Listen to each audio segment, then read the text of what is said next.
গিয়েছিলাম পম্পার বিয়ের অনুষ্ঠানে। বিয়ের সাজে বেনারসি পরে পম্পাকে বেশ সুন্দর লাগছেও। অনেকেই পম্পার বেনারসিটার প্রশংসা করছে দেখলাম। পম্পা হলো রেখা পিসির মেয়ে। রেখা পিসি আমাদের পাড়াতেই থাকে। রেখা পিসির সাথে আমাদের বাড়ির সম্পর্কটা বেশ ভালো। আমার মায়ের যখন হাত ভেঙে গিয়েছিল তখন রেখা পিসি আমাদের বাড়িতে 3 মাসের জন্য কাজে এসেছিল, তাও প্রায় বছর 10 আগে। সেই থেকে রেখা পিসির সাথে আমাদের একটা ভালো সম্পর্ক। মাঝে মধ্যেই সময় পেলে রেখা পিসি আমাদের বাড়ি চলে আসে, মায়ের সাথে গল্প করে। স্বামী মারা যাওয়ার পর রেখা পিসির একমাত্র মেয়েকে নিয়ে বাপের বাড়িতে চলে আসে। তারপর থেকে আর শ্বশুর বাড়ি যায়নি। অন্যের বাড়িতে কাজ করেই সংসার চালিয়ে যাচ্ছে আজও। তার মধ্যে থেকে মেয়েকে পড়াশুনোও করিয়েছে। যাই হোক, বিয়েতে খুব বেশি লোকজনকে নিমন্ত্রণ করতে পারেনি রেখা পিসি। পাড়ার কিছু লোকজন আর বরযাত্রী নিয়ে অনুষ্ঠান। আমরা সন্ধে থেকেই আছি।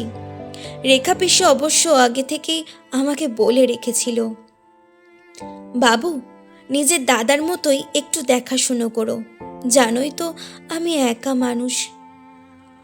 ছোট থেকেই আমাকে বাবু বলে ডাকে রেখা পিসি, আর তুমিই করে বলে। যত ছোটই হোক রেখা পিসি কাউকে তুই তোকারি করে কথা বলে না। রেখা পিসির কথা মতোই দেখাশুনো করছি সব। বর আর বরযাত্রী এসে গেছে তখন। সেই সময় দুজন মহিলার মধ্যে কথোপকথন আমার কানে এলো। দুজনের কেউই আমাকে চেনে না, অথচ আমি এই দুজনের একজন মহিলাকে চিনি। রেখা পিসি যার বাড়িতে রান্নার কাজ করে উনি ফ্ল্যাটেই থাকেন। উনি এবং ওনার হাজবেন্ড দুজনেই ভালো চাকরিও করেন। তা ওই মহিলাকে বলতে শুনলাম, আমিও একটা ছাপা শাড়ি দিয়ে দিয়েছি, আমাদের এখন হাত খালি, সেটা আগে থেকেই শুনিয়ে রেখেছি। তা না হলে কি না কি চেয়ে বসতো, কি আর দেবো বলো তো। এমনিতেই তো মাস গেলে 3000 টাকা নেয়। আমার কর্তা আমাকে জিজ্ঞেস করেছিল, রেখার মেয়ের বিয়েতে কি দেবে গো, ভালো কিছু তো একটা দিতে হবে। আমাদের বাড়িতে এতদিন রান্না করছে। আমি বললাম, ছাড়ো তো, ওরা ভালো জিনিসের কি মূল্য বোঝে। 3 মাস পর আবার দুর্গাপুজো, তখন ভালো শাড়ি দিতে হবে আবার। পাশে দাঁড়িয়ে থাকা অন্য মহিলা বললেন, যা বলেছ দিদি, ও ঠিকই আছে। আমার বাড়িতে শুধু বাসনটা মেজে দেয়, আমি মাসে 1000 টাকা দিই, তাও বলে মাইনে বাড়াতে হবে। এদিকে রেখার মেয়ের পম্পার বেনারসিটা দেখেছো? বেনারসিটা বেশ দামি বলেই মনে হচ্ছে। এদের এইসব বাহাদুরি ভীষণ। চাল চুলো নেই, তাও আবার সব জিনিস সবাইকে মানায় না। একদিন একটা দামি বেনারসি পরলেই তো আর স্ট্যাটাস মেনটেন হয় না। হাদিক খেতা যত সব। তবে যাই বলো, ওই বেনারসিটা পরে ওকে খারাপ লাগেনি। আমার এত দামি বেনারসি, তবুও কেমন যেন ম্যাড়ম্যাড়ে লাগছে ওই বেনারসির কাছে। কথাগুলো শুনে আমি অবাক হয়ে গিয়েছিলাম। গরিবের বেনারসির কাছে দামি শাড়িটা ম্যাড়ম্যাড়ে লাগছে, তা আবার হয় নাকি? অথচ ওনারা আসার পর থেকে রেখা পিসি ওনাদের এত আপ্যায়ন করে চলেছে, নিজের চোখে না দেখলে বিশ্বাস করতে পারতাম না। দাদাবাবু আর বৌদিমণির আপ্যায়নের যেন কোনো ত্রুটি না হয়, সেদিক দিয়ে রেখা পিসিকে সচেতন থাকতে দেখেছি।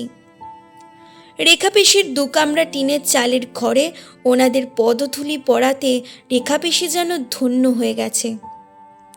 অথচ ওনাদের মানসিকতা আমাকে বেশ ভাবিয়েছিল। যাই হোক, বিয়ের পর্ব মিটে গেছে।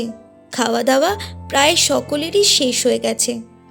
বাড়ি চলে আসবো, তাই মা বলল তো রেখা পিসির সঙ্গে একবার দেখাটা করে আসি। আমি বাইরে দাঁড়িয়ে মায়ের জন্য অপেক্ষা করছি। দেখি 6-7 জন মহিলা বাইরে দাঁড়িয়ে কথা বলছে নিজেদের মধ্যে।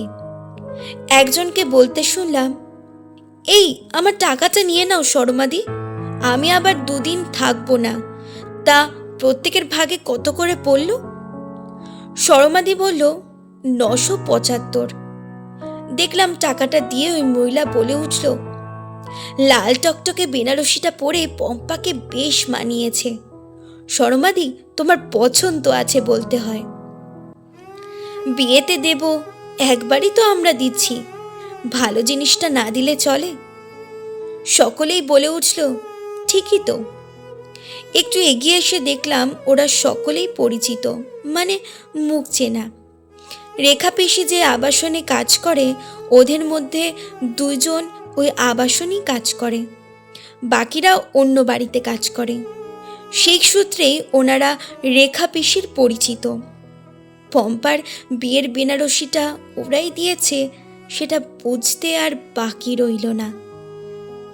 বুঝলাম কোনো একটা বড় জিনিস বা দামি জিনিস দিতে গেলে বড় লোক হতে হয় না, অনেক টাকা পয়সাও থাকতে হয় না, প্রয়োজন একটা বড় মনের। মানসিকতায় চিনিয়ে দেয় কার মন কত বড় আর কে কত ছোট। কলমে সরজিৎ ঘোষ, কণ্ঠে আমি তানিয়া।